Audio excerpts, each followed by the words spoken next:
My Gavan and Melanin. It's been a little bit. I have actually been sick, but a funny thing happens when you're ill. You get a chance to just rest and stay in bed and read and gather your thoughts. So sometimes I do appreciate those times when I do get sick and I have to stay in bed. But I'm feeling much better now. So I wanted to go ahead and make this video. I feel that it's definitely time to talk about this. I feel like this video could last for many hours, but I'm going to make it as short as possible as I can. It's going to contain a lot of different elements of the Christ consciousness and what it all means to me and how I have learned to interpret it within my life and what I believe that Tolkien was writing about within The Lord of the Rings and why the story is so important to so many of us, because it really does represent our own inner awakening as well. I'm going to first begin with talking a little bit about my own personal story with Christ consciousness. Because if you go to my Facebook page, you may see that I have a group that's called Christ Consciousness Awakening. And I made this a few years ago when I always identified as an indigo adult on Earth. And I always felt very connected to the idea of indigo. And what I have realized on that journey is that we don't stay in those same levels of consciousness that we're born in. We actually have our story of awakening further into higher states of consciousness. So from indigo, which is the third eye, and that's my soul vibration, then I entered into the Christ consciousness. That was my next step, my next path. And I feel that's very connected to my identity as a Pleiadian starseed, because Pleiadians, while they do resonate within a higher state of consciousness and their civilization does carry that, we still are growing, we're still learning as souls.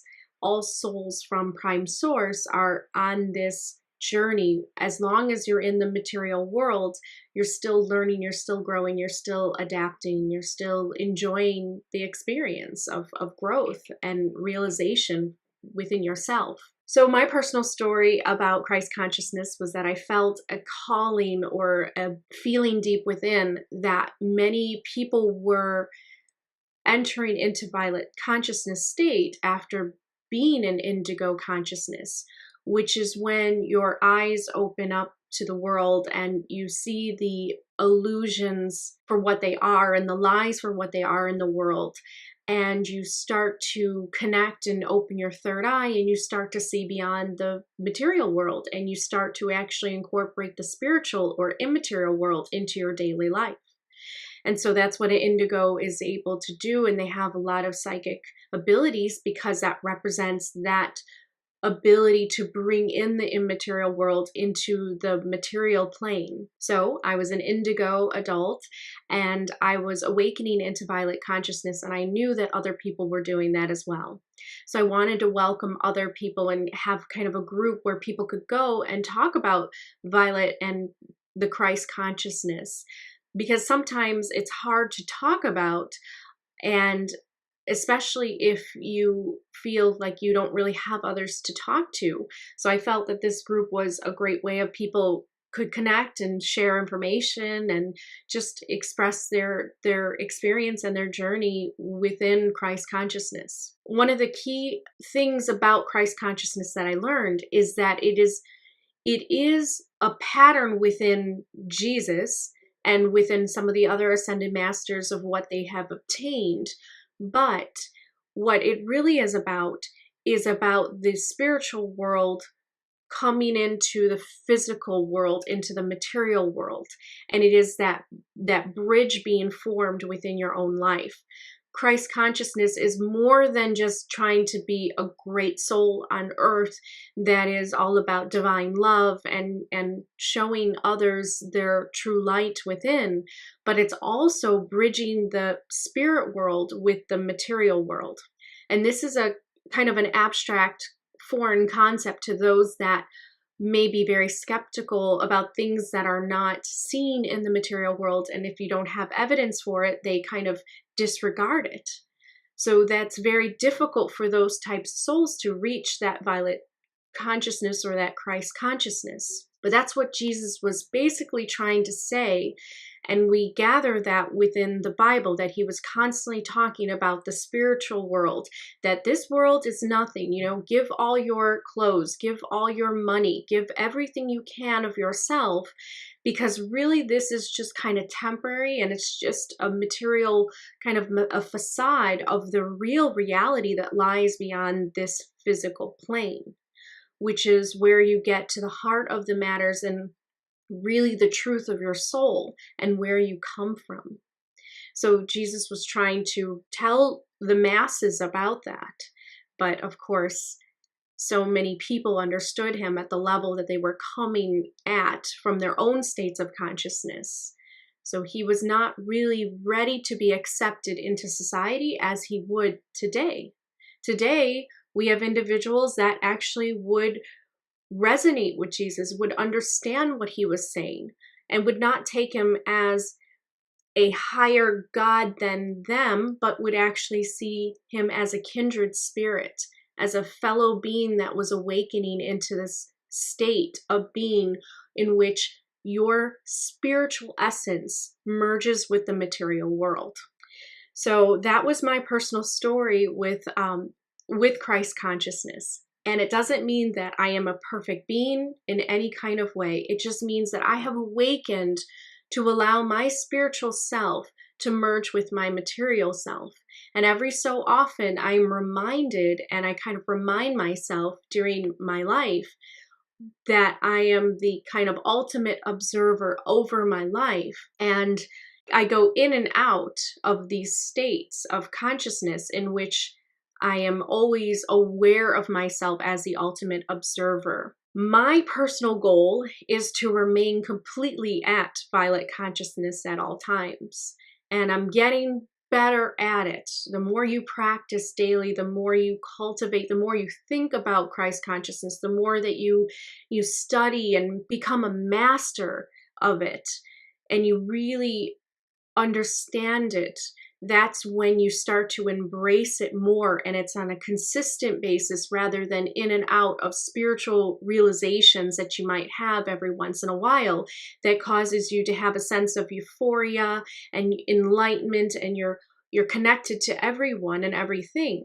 And I have actually found some evidence within the books, because since I do have this mysticism that can see into the religious text for a spiritual interpretation versus just the material interpretation of laws and customs, I wanted to show you the verses that I have found that kind of point us in that direction.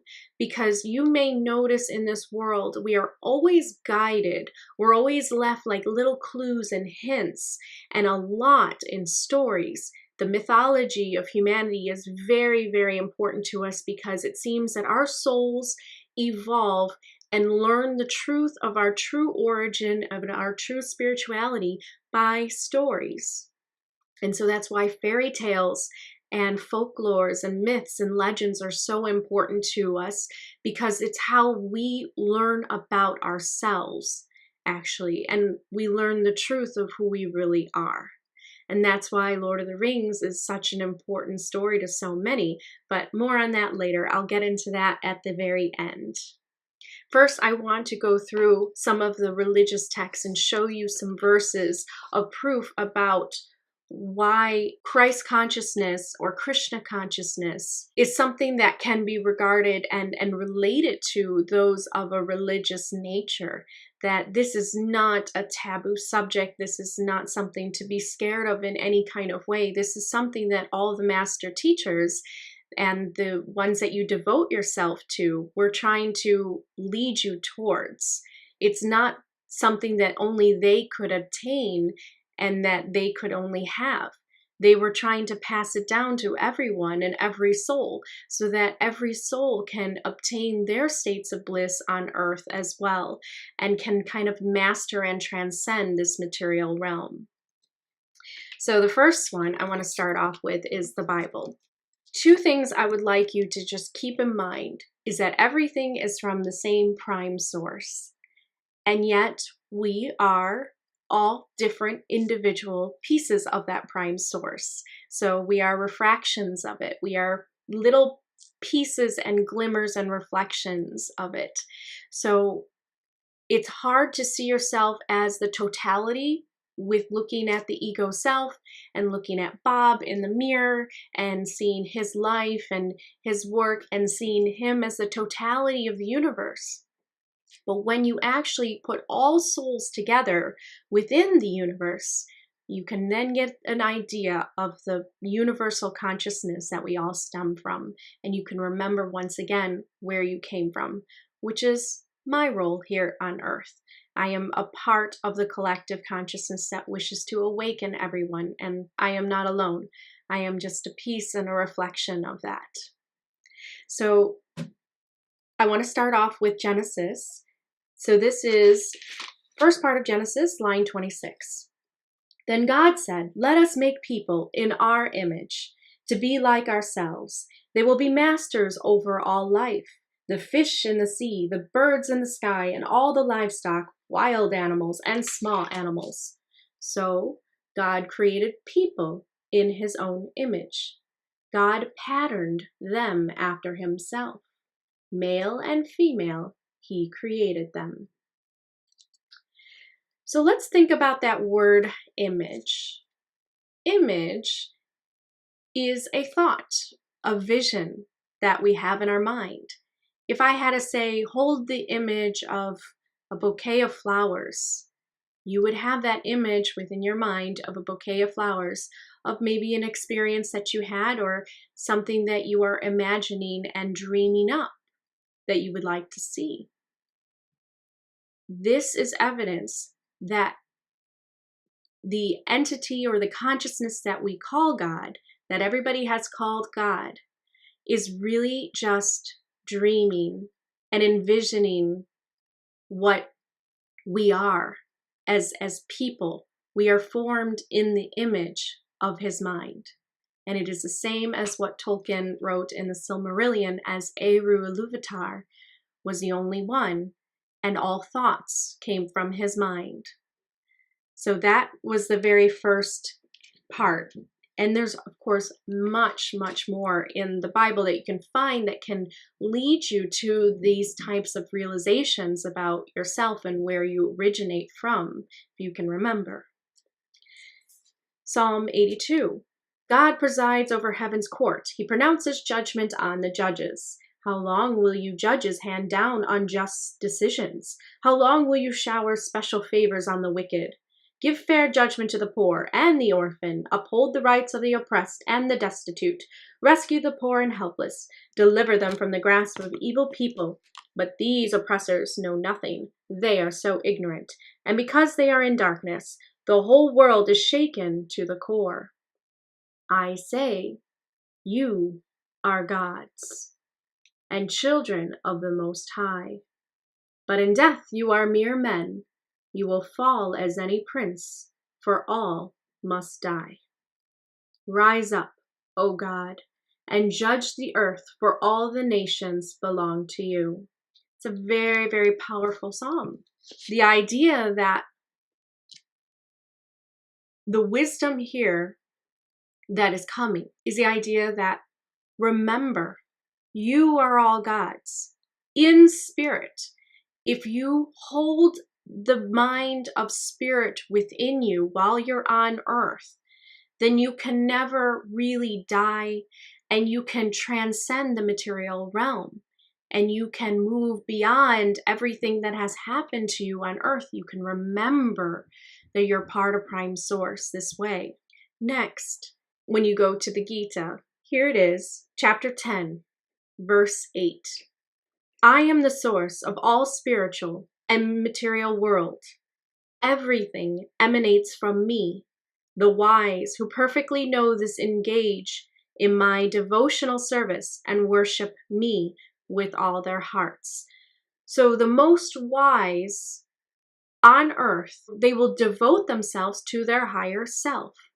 because that is what allows them to become their higher self while walking on earth and become more in control of the way that they experience this world. That is why it's considered to be the most wise when you enter into that state of Krishna consciousness and being one with everything and realizing this and then worshiping or devoting yourself to this very idea. Not devoting yourself or worshiping something outside of yourself, but something that is higher than the ego self. And when you do, you transport your mind and your consciousness to that place. And that is what helps to move you literally where you're vibrating above the material world. Here's another verse. So in the chapter 7, line 7 in the Gita, there is no truth superior to me.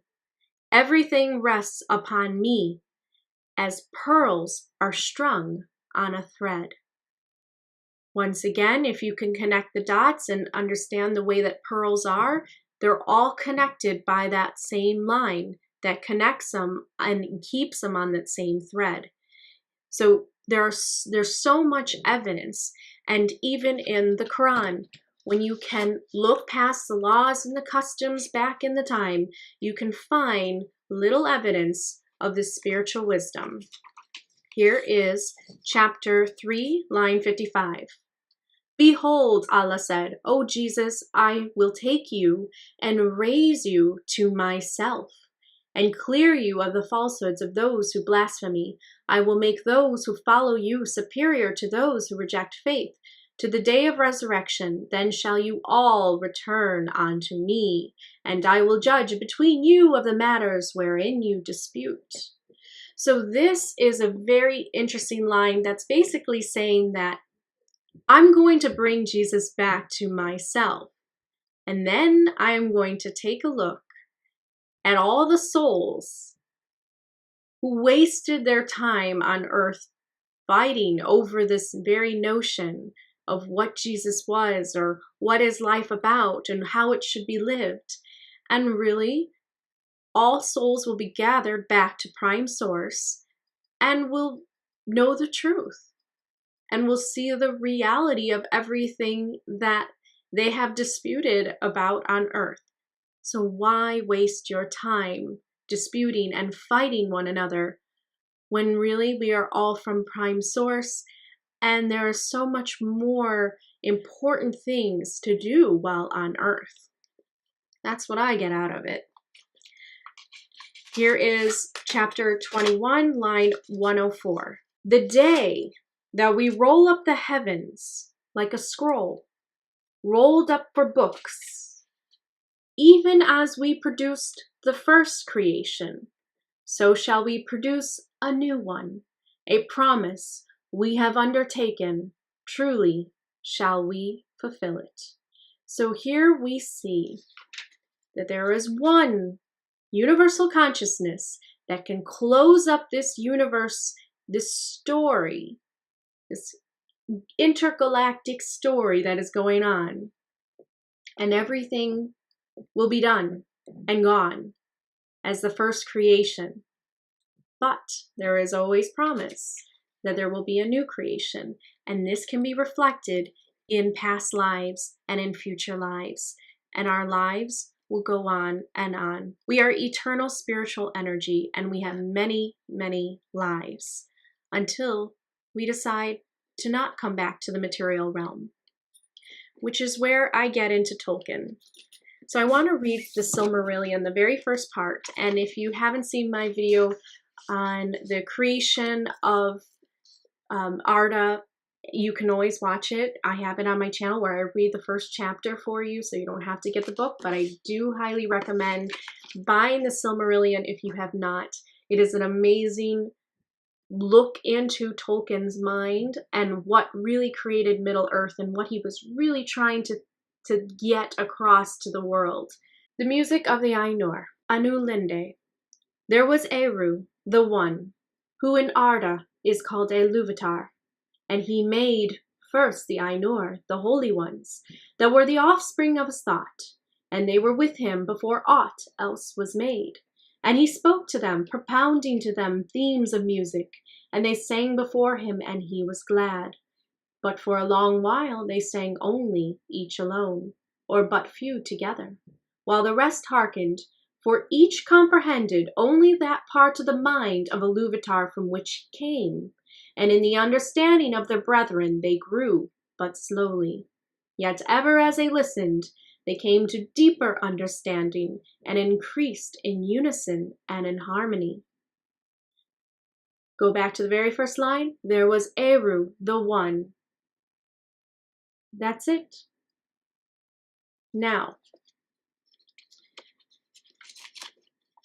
that is going to the very, very core of the story of Lord of the Rings. But something that people may have not realized, or when you're watching the movie and when you're thinking about the characters, you do not think of it this way. And especially if you did not read the Silmarillion, it may be hard to retrace the steps. But think about it. Frodo and Bilbo and all the other characters on Middle-earth are a piece of Eru, a part of the mind that they were designated for in order to play a particular role and have a particular journey and enjoy a particular experience. There's a lot of understanding that Christ consciousness is when you realize when God is manifested through you, and when you are a vehicle for this Spirit that we call the Holy Spirit. It is when you come to the realization that you are just a vessel of pure spirit, and that you are eternal, immortal energy. Now, when we go back and we realize that Frodo is Eru, a part of Eru, really, as you also are a part of God, or the universal consciousness, or the prime source. So when you think about it, the story of Lord of the Rings is actually showing one of the themes is Christ consciousness.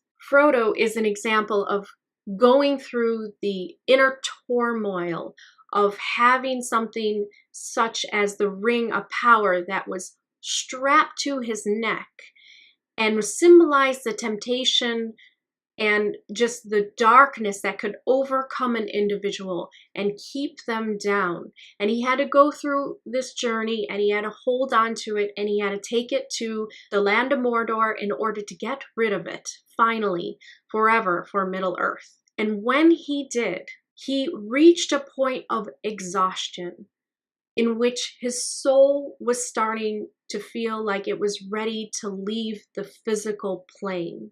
And so the elves and the wizards actually represent the ascended masters or angels that are really just higher guides that guided Frodo and Bilbo, of course, on his first journey towards his own Christ consciousness awakening, in which he realized that he was bringing in the spiritual world into the material world. And what was the spiritual world for Frodo and Bilbo was the goal of Eru Iluvatar. If you read the Silmarillion, in the very first chapter, it describes how, yes, there was discord music from Melkor, which represented Lucifer, or, the Antichrist kind of figure, but there was a greater theme being done. In that discord, there was going to be some kind of resolution at the end. And Frodo represents a piece of that symphony. And so that is why he truly got a chance to sail to the Undying Lands. His body was ready to leave the material world, just as Jesus was ready to leave the material world as well. So that symbolism is really very great in Lord of the Rings. And I don't know if Tolkien meant to do this. I'm sure he did, because we're all from Prime Source and we're all on the same type of journey. And so he might have left that clue for other souls to help them awaken to their own inner states of being. And Aragorn represents the Christ consciousness in a different way. So whereas Frodo represents leaving Middle-earth and going to the Undying Lands because he's ready to retire from the material world, he's ready to join back with the All and go to the Hall of Mandos and then maybe, have another life in Valinor in a whole other higher state of consciousness and realm. But Aragorn represents actually staying, entering into Christ consciousness and having the crown and starting a new earth. So there's two different ways that Christ consciousness can play out in a soul's life. You can be ready like the elves and like Bilbo and Frodo when you harness the material world into the spiritual realm and you are at the state of violet consciousness and Christ consciousness. You are ready to leave the material realm because in a way you have learned what you have set out to do, what was part of the story before space-time. You have ended the chapter of self-realization. But there is a next chapter, and that's what Aragorn and Arwen represent, with their half-elven child that's going to be born from the line of the Numenors and the elven bloodline mixing together and bringing forth a whole new way of ruling. Aragorn then united all the kingdoms or the realms together again, which we knew before they were fighting against each other or they were very separated and they were very fearful of one another. And so Aragorn represents the new earth. When you enter into Christ consciousness, you're still on earth, but the story develops, it changes. You're not ready to move away from the material world, not ready to sail to the Undying Lands on a ship, but you are actually ready to harness the Christ consciousness within and begin a new creation in the material world with that spirit in mind of new creation, of new earth, of new Middle Earth. That's what Aragorn and Arwen were able to create. And if we had to have another story afterwards, I'm sure that it would talk about how they would join all the different kingdoms together and they were basically the rulers, but they were sharing that responsibility. And I'm sure down the road there's going to be some kind of conflict because that's part of the story. When you're in the material realm, you're going to have that. Because if you don't have that conflict, if you don't have that force that is pushing against the awakening force and is trying to keep you asleep, well, then you won't have the experience at all. Because really, as soon as you awaken to everything, you're kind of done with the material world. And that's why a lot of souls on Earth right now feel this way, that they're kind of done with this material realm. Pleiadian souls will definitely feel this because, as I said in a video in the past, just out of intuitive hunch, that if you have come from a Pleiadian consciousness into Earth, and that's part of your soul story, your past life, well, of course, you're going to come to Earth and you're going to feel like, well, okay, I'm done with the material realm. After I help Earth reach a new state of Earth consciousness or Pleiadian consciousness and bring that same kind of consciousness from the Pleiades down to Earth and help them move past wars and really start to enjoy life as wise sovereign beings, well, then I'm ready to move on. That's what a lot of souls are feeling. And that's really what the Elven Light Path is about. It's about transcending the material realm and entering into the spiritual realm. But you don't have to leave. You can just pull it down into your material life and remind yourself and remind people around you as well that are going through hard times, are going through the physical experience of illness, are going through the physical experience of losing relationships and, losing jobs or losing a home or not having enough food or not having enough anything. You can remind them that on the other side of this world, in your higher state, you are never, ever lacking. And that's really what the elves and Gandalf, the wizard, and some of the other wizards, of course, were trying to guide some of the characters on Middle Earth to remember, is that you possess a greater spirit than you can imagine within your ego identity. And that is what my channel is about too. So I wanted to make the Christ consciousness a little bit more applicable for people to understand how it relates to your life. It's not that you become a perfect being on earth.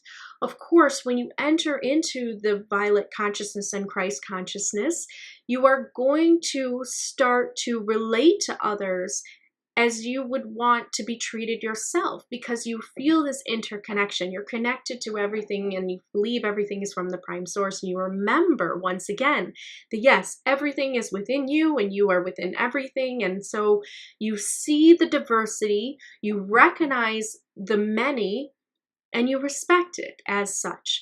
But you also are able to experience the interconnection between all souls.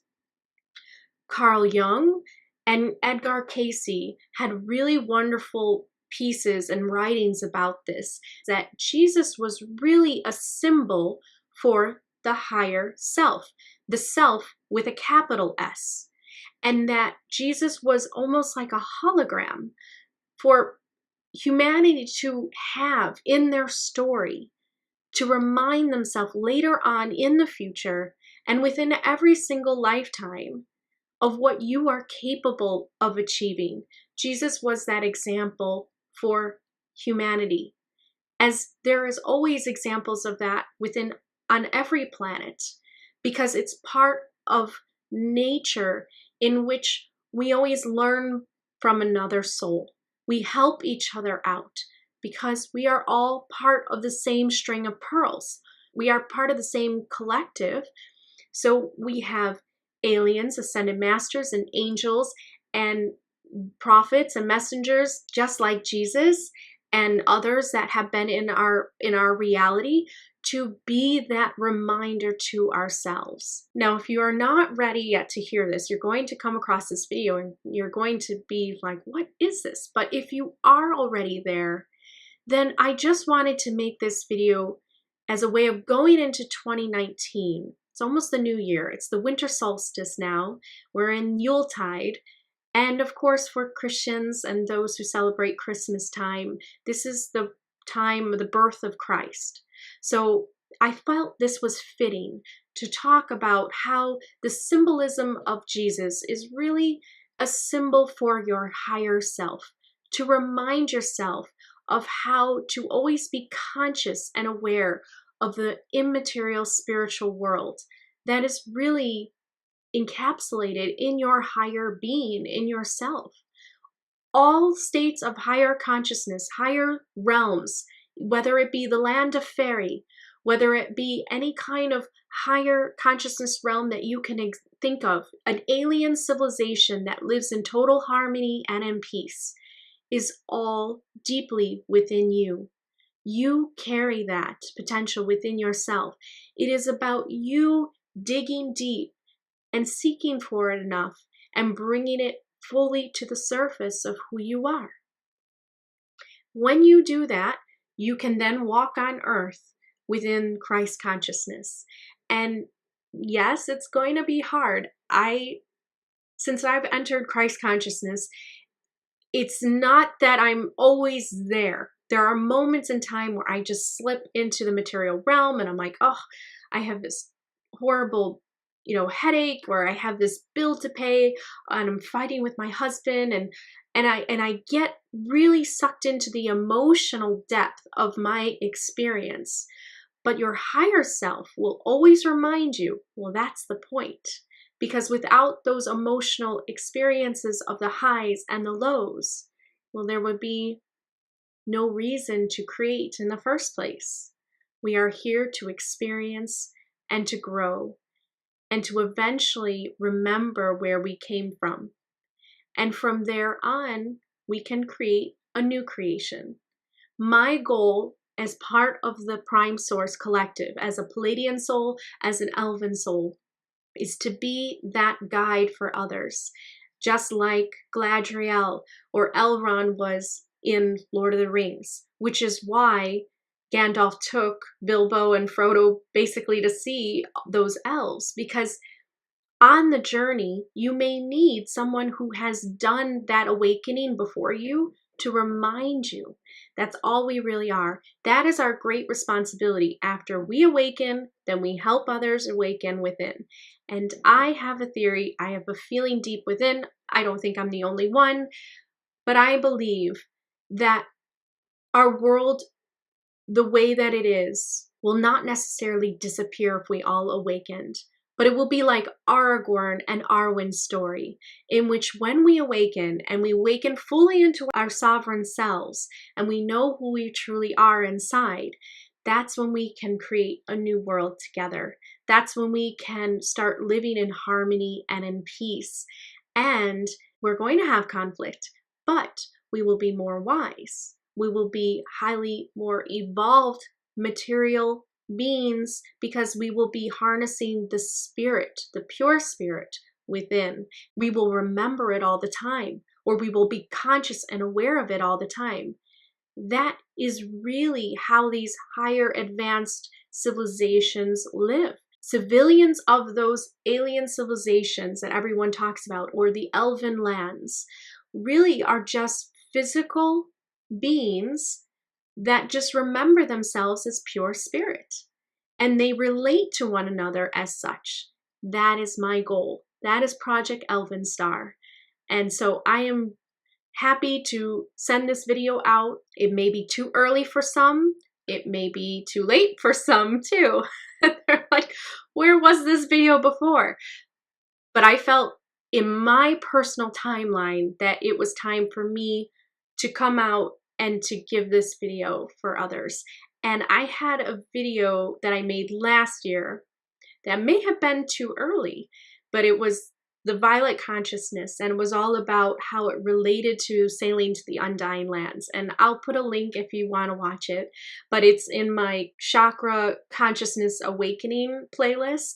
And I talked about it, and I don't think a lot of people got that connection, but some people did. And so I felt that this was the time. We're going into 2019. I think we're going to head into some very, very big changes. And I have another video coming up on that, because I received an instant kind of download on 2020 and what that represents for humanity and Earth. And so cheers to a new year. Cheers to a whole new Earth, because I know that many souls are awakening. Many souls are ready to ascend and transcend further. And it doesn't mean that you're going to leave this earth. It just means that earth is going to transform into the creation that you always wanted it to be. And we are going to enjoy that creation together. So, Hen and Lei for watching, and I will see you on the next video.